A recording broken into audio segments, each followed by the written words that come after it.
আমি রামেনের জন্য অলওয়েজ এভাবে সিম্পলি চিকেনটা প্রিপেয়ার করার ট্রাই করি।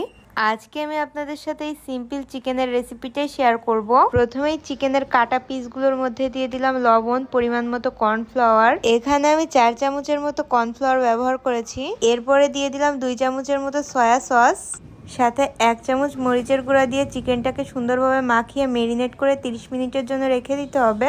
যেই উপকরণগুলো একদম ব্যবহার না করলেই নয়, আমি সেই উপকরণগুলো এই চিকেনে ইউজ করেছিলাম। চিকেনটা আধা ঘন্টা রেস্টে রাখার পরে এটাকে সুন্দরভাবে গরম তেলে ভেজে নিতে হবে। চিকেনটা ভাজার সময় অবশ্যই চুলার আঁচটা লো ফ্লেমে রাখতে হবে, আর মাঝে মধ্যে একটু উল্টিয়ে পাল্টিয়ে দিতে হবে।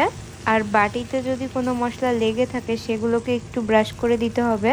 চিকেনটাকে এভাবে উল্টিয়ে পাল্টিয়ে 10-15 মিনিটের মতো ভাজলেই কিন্তু চিকেনটা রেডি হয়ে যাবে।